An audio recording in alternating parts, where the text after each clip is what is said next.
20 seconds. Sorry.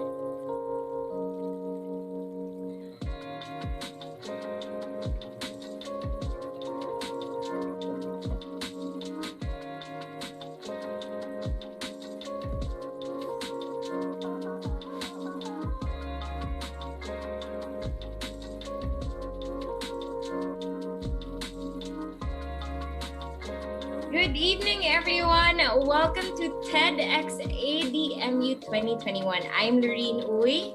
And my name is Leah Cruz, and we are your hosts for the evening. This is it. This is hosting in the new normal. Now, we hope that you're ready for what we have in store for you tonight. There's quite a lot, and in just a few moments, we will be joined by some of our speakers. Yes, so please make sure to use the opportunity to ask your questions through the session chat on the right-hand side of your screen if you are on your desktops or laptops, or click on the session chat button if you are on your phones or tablets. Hi, Lorene. Hello, long time. I know. So tonight, Lorene, we're very lucky because we will be able to converse with Miss Ain Bernos, Mr. Mark Averilla, and Miss Haya Bendania. I know. And with this, syempre, we would like to introduce the first speaker that we have for tonight. So I know you mentioned all the speakers, but for the first speaker, it's Miss Haya Bendania. And I hope you guys are all ready with your questions. That's right. And as you may already know, from our introduction, Ms. Haya has devoted her time to creating better and more sustainable practices and solutions for the mobility crisis present in our country. Ladies and gentlemen, without further ado, let us welcome Ms. Haya Bendania.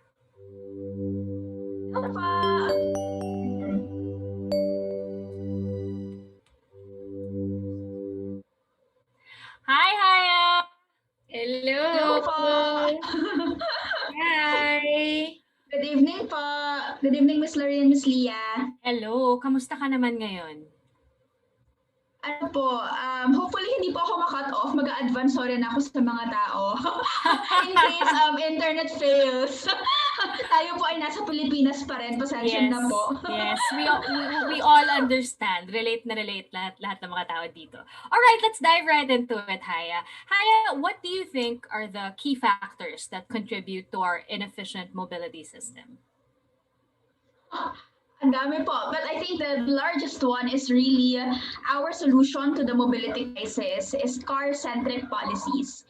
So, isa na po doon, di ba? Parang sobrang traffic sa Pilipinas. Every day, I think that was a 2019 study, we lose 3.5 billion in traffic. So, on average, sobrang congested po talaga natin. 4 hours to 5 hours tayo sa trapiko. And a lot of it, parang nasasabi ng mga tao, what if we expand our roads? So, road widening. But road widening creates induced demand. So the more you build, the more roads you build, mas madaming kotse ang magkakaroon sa kalsada. It's just the way it works.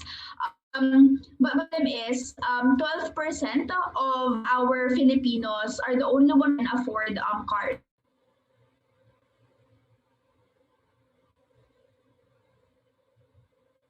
Andyan pa ba si Haya? Yan na. Winarningan niya naman tayo. Oo. Pero habang iniintay natin siya makabalik, totoo yung you really waste so much time in traffic. It's Lalo na crazy. pag Christmas. Yeah, Sa yeah. atin, diba?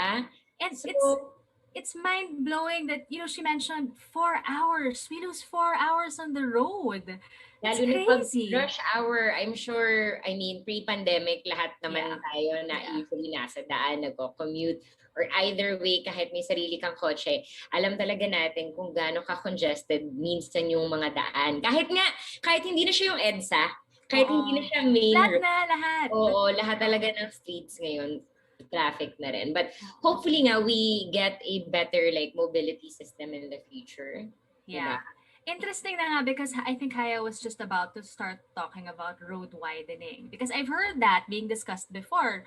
Pero yun nga, if you widen the roads, then that will just create more reason for people to, the ones with purchasing power to purchase more cars. Tas magiging mas congested talaga. Pero alam mo, I can say na ngayon, at least I can see that there are other areas na may bike lanes na, may mga, yung buses, diba, nasa leftmost side na siya ngayon, sa EDSA. So at least, I think naman, we're trying to come up with ways on how to lessen the traffic nowadays. I hope so. Syempre, people had to pivot, yung mga pivot pandemya. So you had a lot of people riding bikes. You had a lot of people trying to take alternate modes of transportation, especially when public transport was shut down. But sana tuloy-tuloy na. I mean, in terms of trying to look for solutions and making it safer also for all of these other alternative means of transportation. Dami ko pang questions for Haya. Oo nga sana bumalik na siya. Sana makabalik siya. Pero I really think she has a lot of insightful words coming up really soon. So hintayin lang natin si Haya. Yeah. And sorry naman na siya in advance. Just makaputol yung internet. Diba? Na-preempt na nga niya. We have so many questions about this actually. So I think if people can send in their questions also, that would be a great help. But in the meantime, maybe we can thank our sponsors. True. Maybe you'd like to thank the sponsors? Sure. We would like to take this time to thank our sponsors, franchisemanila.com, Piliani, Shopee, Zalora, Click the City, Monster Radio RX 93.1, Bookie, CD Asia, Kites International, Amigo, Clean Canteen, Union Bank, Meralco, Clinique, and Uniqlo. Thank you so much for making this event possible. Thank you. Okay. All right. So, babalikan natin mamaya si Haya, for sure. I'm sure she can join us in a bit. But for now, would you like to introduce our second speaker? Yeah, we'll get back to Haya a little later when she can make her return. But we'll move on to welcome the next speaker for tonight, and that is Miss Ayin Bernos. She is a content creator, entrepreneur, and educator who has spent many years combating issues with regards to colorism. And with that, we'd like to welcome Miss Ayin Bernos.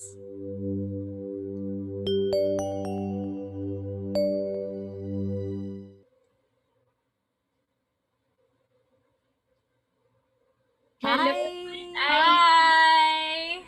Good evening. Thank you for having me. Is that your mic? That's so cute. Yes, it's so extra, right? So extra, but it's exactly what we need. Bubudol ako niyan. But okay, let's go straight to the question because we have a lot. What are the concrete steps that we can take to put an end to colorism? So can you do this through the academic systems in school ba?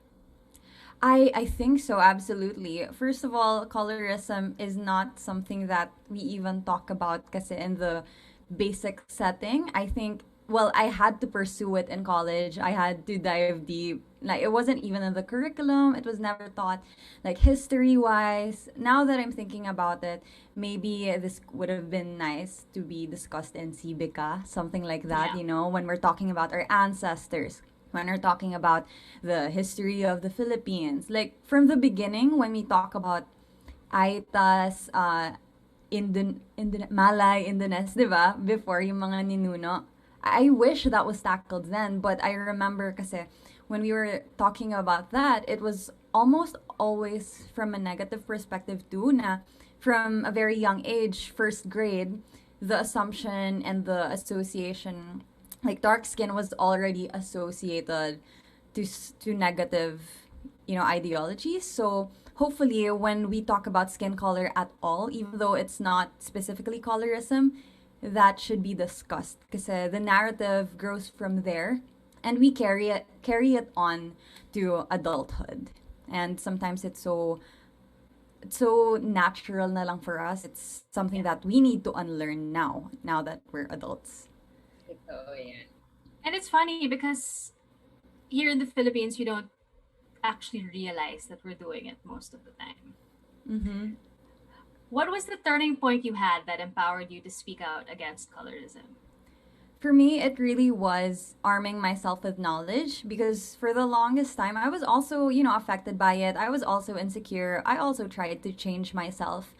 But when I learned that colorism was something that we continued to maintain through language, through our choices, through our unconscious actions, I realized that if we were to be more mindful and more critical of how we talked about color, skin color, and beauty, then perhaps, we could slowly change things. We could challenge it. Especially now with the rise of social media, people are more vocal. And it's actually, I feel like we have a better chance at fixing those issues. And it's exciting to see it unfold, on Twitter when people get mad at harmful brands. It's like, wow. But I guess, like, with the social media now, it's easier to really fight. Well, not just fight, but also like say your words and use them correctly and to influence other people also. So Mm-hmm. that's a great thing. And yun, I mean, for me, I see like changes slowly but surely. So at least, there's progression, diba? Yes. I have another question. Do you believe that Filipinos are discriminated against and at the same time discriminating? And does our history play a role in this? I think so. I mean, it's a very complex thing, our relationship with ourselves, because sometimes there is also the inferiority part where we always say like proud to be Pinoy, but at the same time, we're shy when we speak in English to like foreigners. That's something that I hear about a lot because I also teach English, and when I teach English, usually the thing that I hear most is I'm shy, like they might judge me because my accent is so thick. So, and that's relating to us being Filipino. And I guess in the same way that also relates to all the different parts of being Filipino, tan skin included.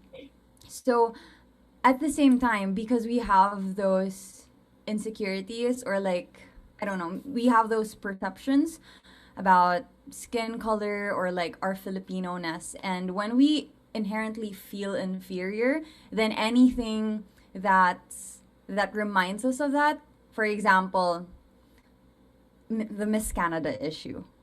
The Miss Canada issue was so I couldn't believe it how people just attacked her for her skin color. And it was more than just, it was almost because we're also afraid to get dark because we like Filipinos tend to put down darker skinned people because they themselves don't want to get dark. And it's the fear and the avoidance of being dark that's pushing people to comment so badly against this like dark skin, which is crazy. Imagine if we weren't so affected by dark skin, if we weren't so bothered by it, then we wouldn't be discriminating at all. But unfortunately, in general, this is still how we are. Like we just saw it, and it's really sad. It's unfortunate, and hopefully, this opened a lot of people's eyes that we still have a long way to go. Now, in the end of your talk, you mentioned that it required a lot of self reflection to begin the change of perception. What's Mm-hmm. one tip that you could share that would remind ourselves to continue asking these questions? Mm-hmm. I think it's always about before you say anything, before you comment anything, whether it's to your friends, your family, even if it's within your social circle, people you really trust, it's always important to, before you speak, ask yourself, why do I feel this way? And why is this my assumption? Why is this my reaction? One of the things that I used to, at least as a kid, I had this really harmful mindset that dark skin looked, how do I say this? Like not clean. I don't know, that's something that I would hear a lot, like parang, ay madumi tignan. And that was something that I learned growing up because I kept hearing it. So now the moment I find myself assuming stuff, like maybe something about like wealth or something about class or status or intelligence, I immediately ask myself, why am I assuming that about that person? I'm dark too, And so every single time you do it, you catch yourself every single time, then unlearning is inevitable. At least I would hope so. We need to unlearn a lot of things, and we do that by constantly asking ourselves, why do we feel this way? Why are we thinking this way? That's super true. Like, because I used to pre-pandemic, I used to travel a lot for work, and whenever I would converse with a lot of people, yun nga, parang they would always get shocked why my English is good, because I'm like from the Philippines, and I say, and actually, like people in the Philippines know how to speak in English. So, kung sa mga tao din, if you're actually shy to speak English, then you'll forever be shy. So, practice makes perfect. As long as you practice it, then you'll be good at it. Mahilig din ako mag-Tagalog. So, it's always like a mix of everything. And, I just wanted to say that I'm pro Morena. I always say this in all of my videos and all of my social media accounts. Kasi for me, you flaunt what you have, and it's beautiful. Other people would actually love to have your tan, would love to have your skin color. And I guess it's really just changing the mindset of a lot of people also, like what you mentioned, slowly but surely. So my next question actually is, what's a viral trend or movement right now that you feel has a good balance of entertainment but also has a positive impact? A good trend. I think, well, I'm on TikTok a lot, so these things come and go all the time, like super fast. But I feel like anything, like any trend can really be harmful, and it can also be impactful, and it can also be a good thing. At least what I try to do from a content creator perspective is whatever trend is out there, you can turn that into something positive, something that's impactful with the way that we execute. So we see trends that are, questionable at times, but the way that we phrase maybe our own take on it, we hop on the virality we hop on the virality and use that to amplify what we've been championing this whole time. So, for example, there's this trend on TikTok called like, bakit ako magsiselos? Ganito ba siya? And for like a lot of the entries, it was like, bakit ako magsiselos? Kaya ba niyang sagutan yung homeworks mo? So, it was a lot of that. And then, what I answered for that was, okay, here's my take. Bakit ako magsaselos? Kaya niya ba maging ako? And then, like, find somebody who will give you peace of mind, and that will make you feel like being yourself is enough. So, we can take any trend and turn it around. I feel like what we tend to forget about social media is that they're tools that we use, and social media is not a living, breathing thing. So that means that we get to choose how it affects us and how it is used to impact others. That's a very good reminder, actually. And I am sure that this entire journey hasn't been easy for you as well. Thank you so much, Miss Aine, for sharing all of your learnings and experiences with us. It was very refreshing to hear that. And it was a good reminder, as I mentioned. These are things that we need to keep in mind, really, because as you mentioned, there a lot of it is sort of subliminal and subconscious, and we don't realize we're doing Mm-hmm. it, and we just have to really break through it and to be able to progress. So thank you so much for sharing all of that with Thank us. you so much. I love you na. Sobrang excited ako agad. And yung mic niya. And the mic. And the mic. Mabubudol mo ako dyan. Thank You guys you should get it. so much. Thank you, Lorene and Leah. Thank you for the questions too. Like they made me think, but I think naman. I hope I provided good insights and it, starts the conversation and continues the conversation. Definitely, definitely. And that's what we have to do, continue the conversation. All right. That was a very nice quick chat with Ayin, and there's so much really that we can touch on that. But I think moving forward, we would like to welcome our next speaker for tonight. Do you want to introduce? Do I introduce? Okay, I'll You can introduce. introduce, Okay. yes. We would like to welcome our last speaker for tonight, who is our next speaker for tonight, rather, Mr. Mark Averilla. Mr. Mark is a content creator and educator who has a background in the creative industry, giving him profound knowledge on the concept of virality. And without further ado, here with us is Mr. Mark Averilla.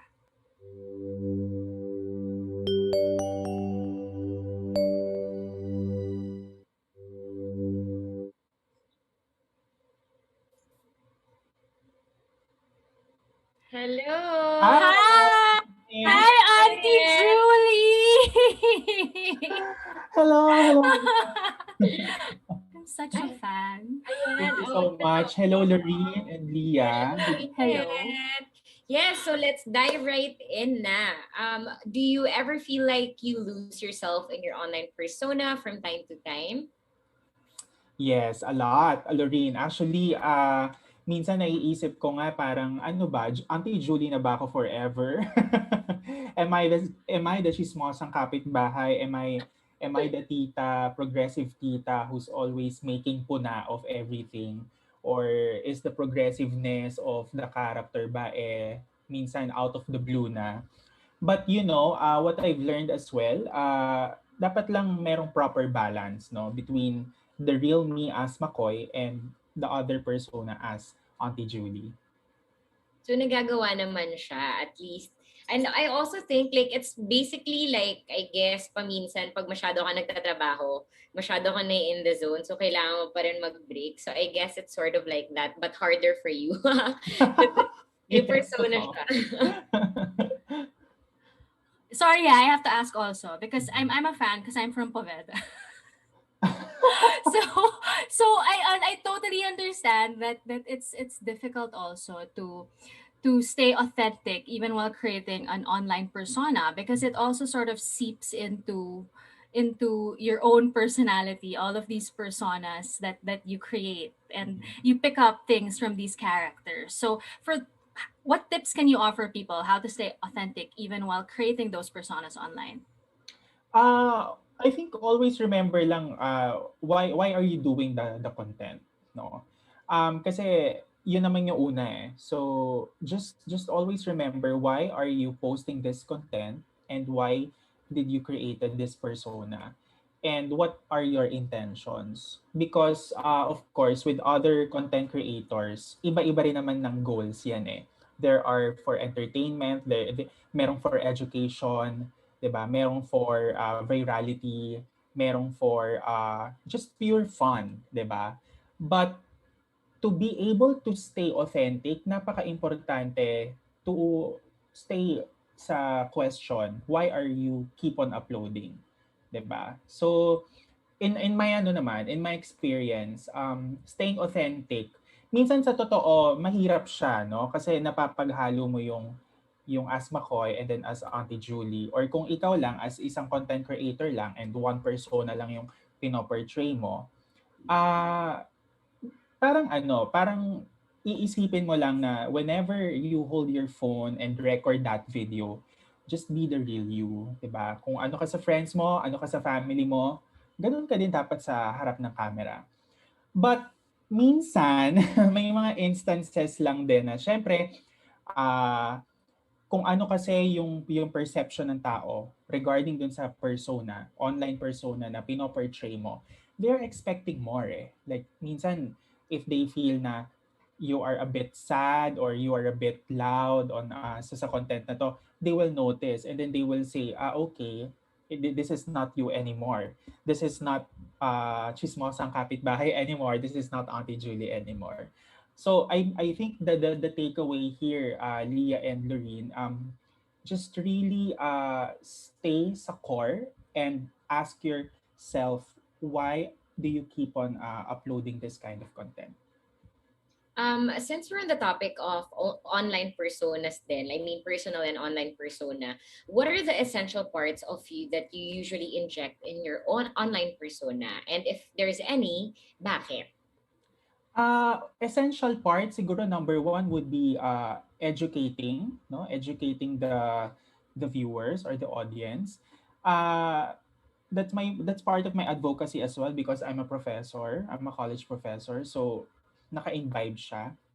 And I want the audience as well to feel na whenever I create these videos, kailangan meron silang napupulot kahit papano.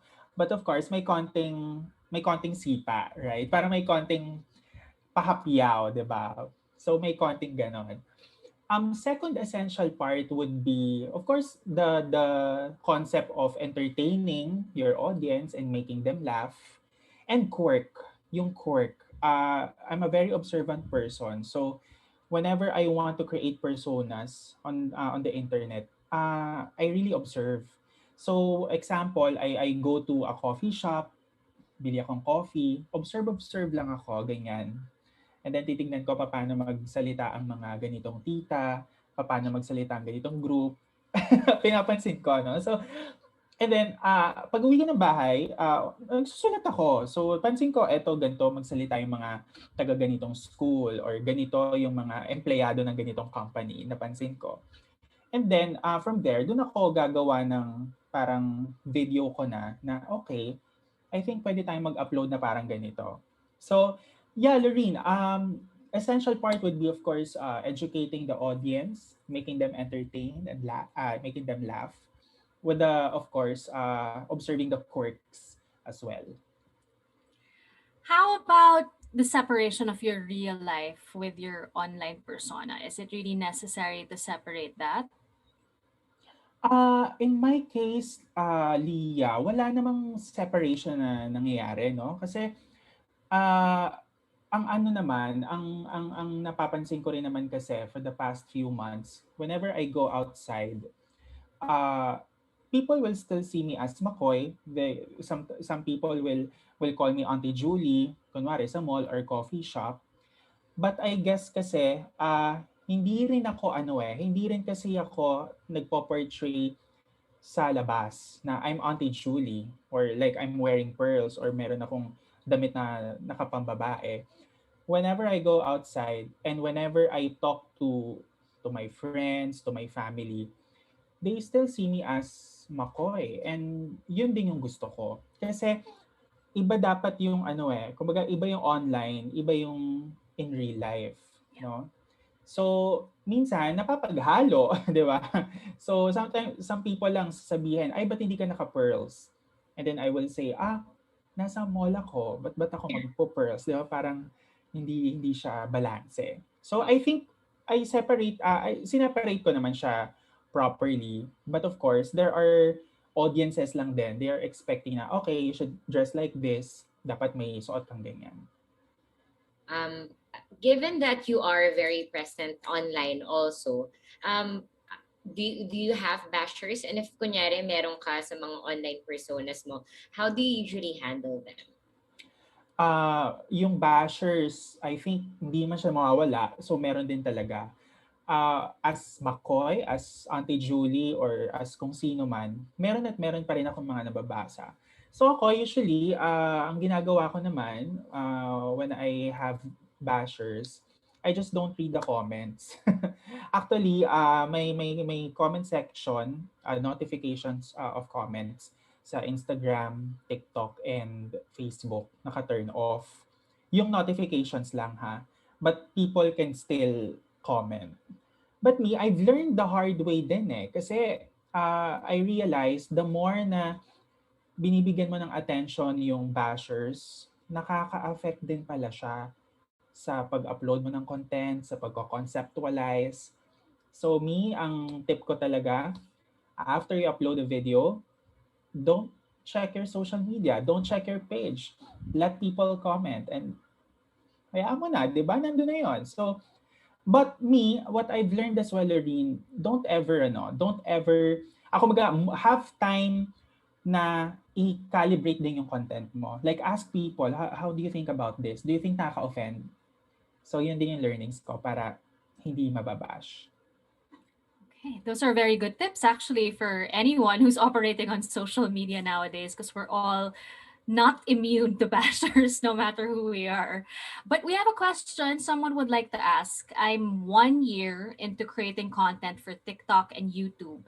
Any tips on how to grow a following for 2021? Okay.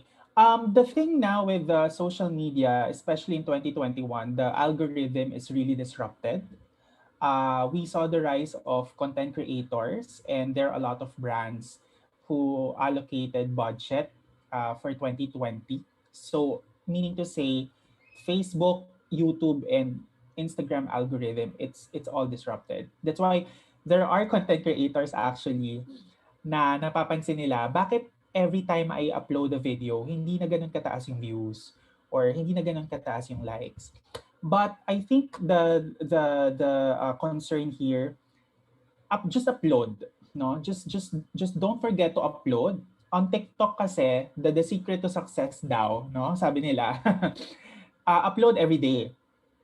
Upload every day para mag-up yung video mo sa timeline, sa feed. On YouTube naman, it's a different scenario as well. Every week, at least, no? And of course, you cross-post as well it on your Facebook para you drive the people from Facebook. Kasi Facebook platform, ano yan eh, mass driver yan eh, of followers, no? So, pag pinost mo sa Facebook, pwede mo silang i-lead sa YouTube so you can grow more viewers and subscribers. Interesting. Thank you very much. How about this one? What are some indicators that would tell us that the content we share or create would be able to produce a positive impact on social media? Mm-mm. If the content talks about, of course, values or let's say typical Pinoy pop culture, of course, yun naman usually yung mga pumapatok talaga or nag-viral. Everything about humor is patok, no? Everything about online personas are patok. So as you've noticed, there's a rise of content creators on TikTok as well na dumami ang following because of portraying personas, no? Example, classmate mo nung high school na ganito, 'di ba? And then may portrayal. Nanay mo na ganito, may portrayal. But the ripple effect kasi of indicating kung naging success ba yung content, na healthy siya for you, is yung lagi mo siyang nakikita sa timeline mo. The metric of a successful content or virality kapag nag-jump na siya ng platform. You saw it on Twitter, nakita mo na ulit sa Facebook, meron pa ulit sa Instagram story. So, and then on TikTok, no? So, yun yung concept of a healthy content. I also have a question actually. So, if you could talk to your past self that was just starting out on your career as a character, what's one piece of advice that you would tell yourself? Siguro I'll tell myself, Mokoy, if you're going to create a character, always remember why you are doing this and ask for tips from your friends. Ako kasi I always believe na feedback is very important. So, yon, just ask tips from your friends. Parang tatanungin mo sila bakit feeling mo magva-viral ba to? Feeling mo ba kakagating to ng tao? Ganyan. And never ever doubt yourself. Kasi ang pagkakamali ko, Lorene, I doubt myself ng mga unang-unang part. So, matagal ko nang gustong gawin yung tita character. It's just that may mga nagho-hold back lang sa akin. But of course, with the motivation and with a support core support group, no. So pinush ko siya. Oo. I mean, kailangan talaga natin ng support group kasi syempre sila yung mga nandyan talaga para sa atin who will lift us up, di ba? So, very important talaga to keep talking to your friends like what you mentioned earlier. And I guess, be as authentic as possible. Like, your videos are so entertaining. And ang ganda nung kunento mo kanina na you actually sit at a coffee shop and observe. Yeah. Kasi doon mo makukuha talaga lahat ng mga inspirations mo and that way, people can relate as well. Kasi nga, syempre yun yung mga nangyayari talaga sa everyday lives din natin, di ba? Yes. We actually have more questions. Ang daming questions for you. So, pwede pa ba tayong magtanong or ubos na yung oras natin? Ubos na yata, unfortunately. Okay. Do you have anything else that you'd like to ask, Lorene? Sige, so when it comes to creating content, I know that you mentioned nga kanina na you try to observe, but was there ever a time that you ran out of ideas? Like, meron ka bang isang araw na ayaw mo lang mag-isip, gusto mo magpahinga? Because sometimes ako, I feel that way also. And my escape is really just to switch my brain off and like rest so that I come back recharged. But I wanted to know like, what's your process? Oh, thanks, Lorene. Nakaka-relate ako dun sa sinabi mo. Actually, I'm on a creative block right now. I think 1 month na akong nasa creative block. Na-experience ko siya ulit eh. Yung unang creative block was last year, before the pandemic. Like, I was planning to shut down my page. I was planning to delete. Yes, I was planning to delete.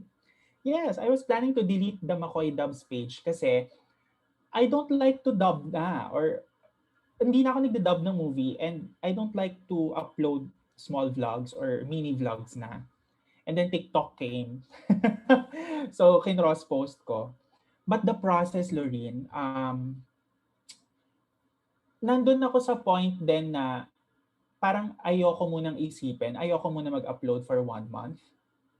And now, nandito ako ngayon sa stage ng content creation ko na, am I going to continue doing characters or is it just me na lang? Kasi if it's just me na lang, people will ask, okay, nasan si ganito, ganyan. Or if lagi namang yung character, they will say, kakasawa na, siya na naman, mga gano'n. No? So, black and white, no? Yin and yang talaga. But the takeaway here is, it's okay to take a break. And ang ginawa ko, actually, nag-drive ako ng malayo. Nag-drive ako ng malayo and then parang nagpunta ako sa isang hilly place somewhere in Antipolo and then drive ulit hanggang Clark. Wala lang, just peace of mind, ganyan. And then nag-iisip ako habang nagde-drive what to do next. So, I think it's okay lang din to pause. It's okay to pause. So, whenever you feel na wala kang maisip na content, that's fine. Kasi Lorene and Leah, and to our guests as well, makakaisip ka ng pwede mong gawin kapag ka nasa labas ka. Like, when you see a lot of people, and kapag mag-isa ka lang, doon ka makakaisip. Totoo. Kasi we're all, boxed eh. Yeah. Diba? So, sobrang nakaka-relate ako sa'yo. It's okay to go outside. Basta mag-face mask and face shield lang. Safety Totoo. first tayo. Face mask and face shield talaga parate. Maraming salamat. Thank you so much. Yeah, we have a lot of questions actually, but we've run out of time. So if may tanong ako, di-DM na lang kita. Yes, of course. Yes, and for everyone who's watching, if you still have questions to ask, you can always add it to the activity stream on Attendify or in the YouTube comment section. Thank you so much, Mr. Mark, Thank for you. sharing your story and insights with us. Maraming salamat. We really enjoyed that. Thank you, Leah. And Lorene, happy to see you again. I know, madami Pag-aya. pa. Let's Yes. encourage more people. Yes, you know that. Thank you, everyone. All right, now let's bring back Ms. Haya Bedanya. Once again, Ms. Haya has devoted her time to creating better and more sustainable practices and solutions for the mobility crisis present in our country. Welcome back, Haya. Hello! Ayan. We're so happy you're back. Hello! Dami naming Sorry, and questions. salamat. No problem. Sige, umpisahan natin ulit. Shall we Yes. start Sige from the po. beginning? Okay. Haya, what do you think are the key factors that contribute to our inefficient mobility system? Sige po, game. Take two Okay. tayo. Take two Salamat tayo. po sa ating take two. Well, three things po yung naisip ko. Start ako sa una. Lahat po tayo nangangarap na magkakotse. So, for example po ako, kahit ng bata ako, kultura kasi natin sa Pilipinas na ang kotse ay sign ng success. So, kung ang kotse, hindi ka successful na tao. So, lahat tayo gustong makabili ng kotse. But cars are inefficient mode of travel. Minsan hanggang 4 na tao lang ang kaya niyang isakay at mahal siya. Parang ang mahal-mahal ng kotse. And not to mention, halos lahat nga po ng nakakotse ngayon, ang karamihan sa kanila ay middle class na binabayaran pa yung loans ng kotse. So yun yung una, sobrang daming sasakyan sa kalsada. At importante siya kasi yung naging direct result nito, sobrang lala ng traffic sa Pilipinas. Pero ang laging question natin ay, how do we move more vehicles? So mas ganun yung tanong. Well, in fact, the question should be, how do we move more people?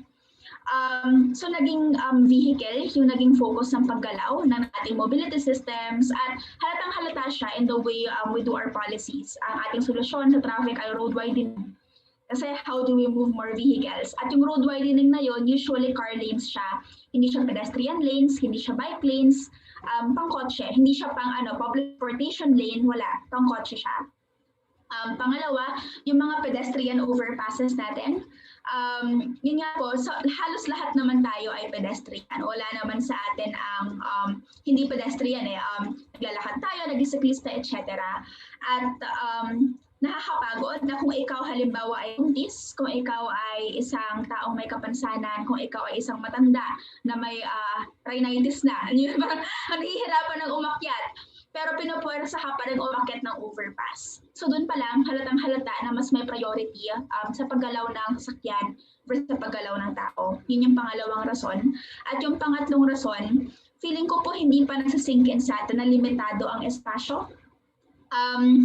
Hindi pa siya nag-sink in sa maraming bansa, to be fair naman. Pero lalo na sa atin sa Metro Manila, sa Pilipinas, it feels like space is unlimited. So we keep building highways, we keep building roads, we kept building houses na horizontal, pag ganyan, na nakakalimutan natin that land is limited, that space is limited, at mauubusan tayo eventually. Wala na tayong mawawiden na roads. So the question now becomes, with the limited space we have, road space, housing, etc., how do we make all this more efficient? So yun po yung tatlo. Napakaganda naman ng tatlong yun. Naputol tayo sa first explanation pa lang ni Haya kanina. But I wanted to know your thoughts on this quote. A developed country is not a place where the poor have cars. It's where the rich use public transportation. Yes po, correct. I think nga po parang kaya nauna ko nabanggit yung kultura eh. Kasi dapat hindi na nangangarap ang mga mahihirap na magkakotse. Dapat normal na sa atin na kahit yung mga pinaka-importanteng tao sumasakay ng public transport. Kasi ang public transport ay ligtas. Hindi ka matakot na bigla kang barilin, hindi ka matatakot bigla kang mahaharas, hindi ka matatakot bigla kang mananakawan kasi sobrang secure ng public transportation. At syempre po, ganda ang kalidad. Hindi yung tuwing pupunta ka at gagamit ka ng public transport, para kang laging magdidigma, para kang laging galing sa gera, di ba? Gusto mo lang naman maging maganda going to office, pero mukha ka ng aura, hindi ka na maintindihan. Iba na yung amoy mo. So lahat naman po tayo nangangarap ng commute na may dignidad, and I think yun yung goal sa Pilipinas eh. Ang dami nagsasabi na sana gaya tayo ng Japan, sana tayo dala ng Hong Kong, ako rin, sana all, di ba? But I think that's the thing that we have to aim na simulan natin, and it's starting in our generation, na nag-iisip na tayo na dapat i-move pa natin ang mas madaming tao and mangarap tayo ng mas magandang public transport. Yan talaga ang pangarap. Oo nga eh. Feel ko yung passion niya eh. Gusto ko I really just want to say, yeah, we're behind you. We are 100% behind you. Oh, na-feel ko yung presence ko dito sa kondo ko.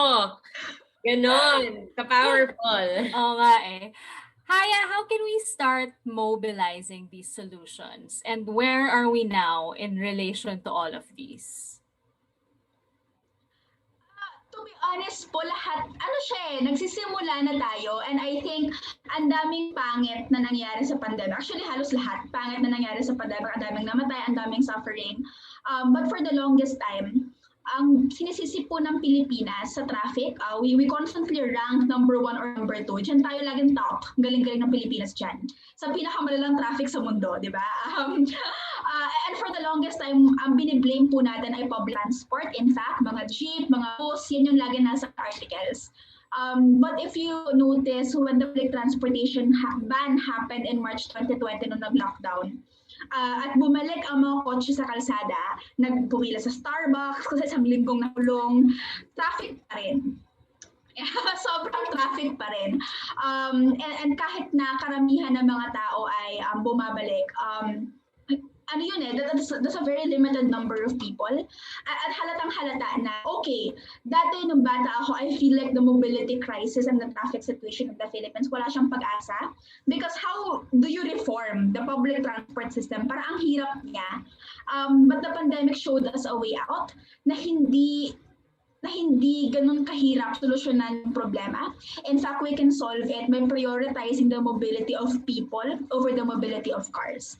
At to be fair sa gobyerno natin ngayon, they've started building bike lanes. They've started giving guaranteed income to jeepney drivers and bus drivers. Although ang dami pa rin namamayang sa kalsada, but hanash ko yun on a different note. Nagsisimula. And a lot of advocates already are fighting for it. Naalala ko ng bata pa ako, si Papa po kasi jeepney driver. But never once growing up did I feel like and claimed that mobility is my advocacy. Di ba parang siya nga? Parang, because growing up, there is no such thing as mobility advocacy. There is gender, there is hunger, there is justice, but never about mobility.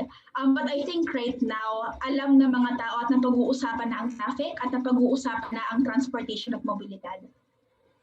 Totoo. Personally, what concrete steps can we take to start all of these changes that need to be undertaken in mobility within ourselves? Like, yung maliliit na steps, I guess, na that we can take as little people. Ano po ako, may 10 steps, pero i-summarize na lang siya kasi mahaba yon. So, gumawa ako ng listahan. So, yung first one, I think, is sign kayo ng Move as One petition. So, may grupo po sa Pilipinas na naglalaban ng 180 billion na road transport budget para po magkaroon tayo ng bike lanes, maayos na service contracting, mas makatao na PUV modernization, hindi yung naiiwan yung transport workers natin on the ground. So I know na the concept of budget is not sexy, right? It's not sexy. Money is sexy, but public budget is not sexy. But the thing is, nakikita natin ang priorities ng bansa depende kung ano yung pinopondohan niya. And for the past 3 years, since 2016, wala pong pondo ang road transport. So, yun po, very telling siya. So, this 2022, this advocate group is actually lobbying for more budget para sa mga bike lanes. So, yun yung una, kahit pumirma lang po kayo at i-share siya, importante. Pangalawa, in your own locality, lahat naman po tayo ay membro ng isang komunidad, whether it may be barangay, municipality, probinsya, or kung social po tayo, subdivision, ayan. Lahat po tayo membro ng isang komunidad. At kahit po sa parte na yon, parang let's start advocating for biking in that area. Kung ang lalakarin mo lang naman, ako po, atinista rin ako, kung ang gagawin mo lang naman ay mula sa loob ng Ateneo papuntang Makto sa tapat, may mga kilala po akong atinista na nag-grab. Ma'am, sure ka na mag-grab, maglakad ka na lang. So, ganun lang siya, parang girl. Kaya naman etc. Kaya naman. So may mga ganun po, very small tiny steps that will really help us solve the mobility crisis. Totoo. And exercise din siya sa atin. The more that we bike, the more that we walk. Diba? Exercise na rin yun. So Haya, how can we ensure that we are all able to uphold the rights of the individuals in the transport sector? Ay, ang hirap pong tanong yan, Miss Laureen. Ngayon po kasi since nagkaroon ng ban, madami pa po, 319 routes yung last. Kagagawa ko pa lang po actually ng sulat sa Senado. Hoy, buksan niyo yung mga ruta. Kasi hindi po nila binubuksan. Before this talking po yung sinend ko sa ginagawa kong sulat. Buksan niyo yung mga ruta. Because until now, more than 300 routes have not been opened in Metro Manila alone. At per route, sabihin na lang nating 50 jeepney drivers ang namamahala. That's a lot of unemployed individuals na hindi nakakapaghanap buhay. At karamihan dito ay mamali mo sa kalsada, karamihan sa kanila hindi pa nakakatanggap in fact ng ayuda from last year. At ang hirap po, kasi karamihan ng mga taong to ay actually nahihirapan magparehistro. Yung karamihan po kasi ng nilagay natin sa batas na makakatanggap ng ayuda are individuals actually who have driver's license. But some transport workers don't have driver's license. So yung mga konduktor ng bus, kaya po sila namamalimos sa EDSA kasi wala silang driver's license. And therefore, hindi sila nabigyan ng ayuda. Yung mga konduktor sa jeep, yung mga naglilinis sa benta ng basahan, those are workers in the transport sector pero wala po silang natanggap na kahit ano. And I think more than anything, ang pinaka-nagagawa natin right now is really to make noise, mag-ingay, mag-troll sa mga Congress.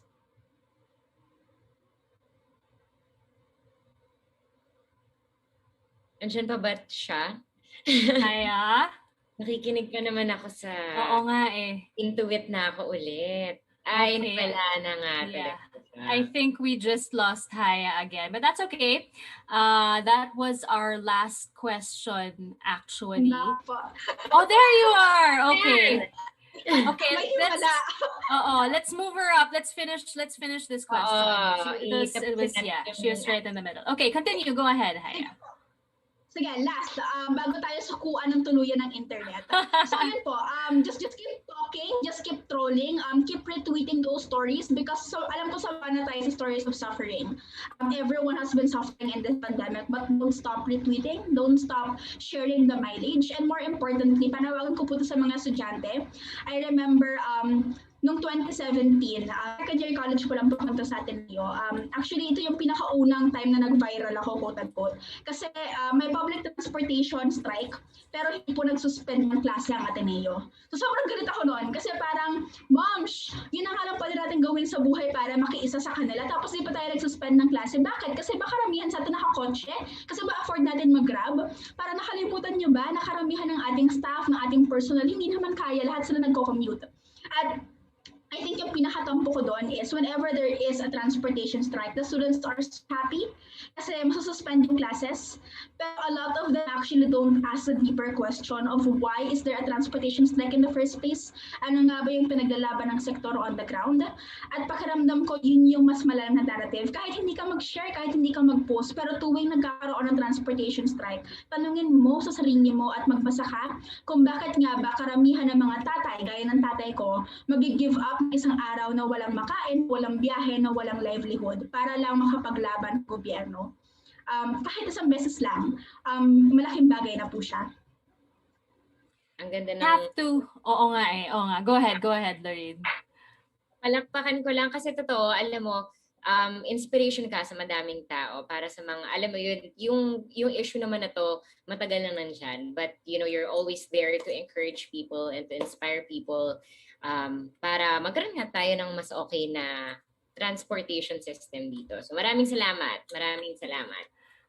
I have to ask this question because I'm personally interested in the answer. So the Philippines is currently expanding in terms of highways, subways, general transport infrastructure. There are so many plans in place, yung mga iba ginagawa na. Do you think that these are enough to meet the transportation needs of the country? Sobrang hindi po. Kulang na kulang pa, Miss Leah. In fact, again, parang the solution is not to widen the roads or to construct more roads. The solution is to invest more in public transport because that's actually more efficient, and to actively discourage people from owning private cars. Kasi yun nga po, karamihan ng may-ari actually ng private cars ay naglo-loans mula sa middle class. Ayaw nila ng utang. At lalo ngayong pandemic, a lot of them actually hindi nakakahulog para sa mga kotse na it's so expensive. But if there is quality public public transportation, hindi nila kailangan maghulog ng kotse or kumuha ng kotse. And I think before the pandemic, we have an average of 5 million underserved trips in Metro Manila. So yung 5 million araw-araw po naglalakad ng alas 12 ng umaga, 2 a.m. in the morning sometimes para makauwi ng bahay kasi wala silang masakyan. Ganun siya kalala, 5 million people every day. Pero sobrang normal niya, hindi na siya nakakakilabot. Alam niyo po yan, parang bakit siya normal? I think the solution is really to invest in low-cost transport. Yung kahit yung manggagawang normal, ma-afford, gaya ng bisikleta. To invest in walkways, kasi lahat naman ng manggagawa naglalakad. And to invest in transport na lahat makaka-access. So yung mga overpass na yan, hindi siya ma-access ng mga taong may kapansanan, hindi siya ma-access ng mga matatanda, ng mga buntis. Doon po tayo yung sa inclusive para sa lahat. Thank you. Thank you so much. Thank you so much, Haya, for joining us tonight. At natuloy natin yung kwentuhan namin. We truly appreciate the insights you shared with us. Thank you po. Bye-bye. Bye-bye. Salamat. Thank you for injecting so much cheer also into our ang saya-saya niyang tao, no? Oh. All right. With this, we would actually like to thank everyone for joining us tonight. Ladies and gentlemen, thanks for being here. We truly appreciate your online presence, and we hope that you've been having a great and educational experience with TEDxADMU 2021. And of course, before we end the program, we'd like to thank our sponsors again, franchisemanila.com, Pili Annie, Shopee, Zalora, Click the City, Monster Radio, RX 93.1, Bookie, CD Asia, Kike International, Clean Canteen, Union Bank, Cleralco, Clinique, and Uniqlo. Amigo, our official delivery partner, takes your business further. For exclusive deliveries and promo services for your business, sign up on www.goamigo.ph. And we are beyond grateful to our sponsors for helping us make TEDxADMU 2021 possible. So again, thank you to everyone who took the time to join us this evening. We're beyond grateful for the time that you've all taken with us. I know it's a Friday night, but syempre lahat tayo staying home. So hi. Ito na yung gimmick natin. And we'd also like to invite you to join us again tomorrow afternoon. It's at 4 p.m. to 6:30 p.m. for another live stream with our other speakers. And thank you once again to our speakers, to Ayin, to Mark, to Haya, who have dedicated their time to meet with us this evening. We hope to see you tomorrow at 4 to 6:30 p.m. Remember to use the hashtags, hashtag TEDxADMU 2021, hashtag Square1, or tag at TEDxADMU on Instagram or Twitter to share your TEDxADMU experience with us. And with that, my name is Leah Cruz. I'm Noreen Uy, and thanks for joining us. Have a great night, everyone.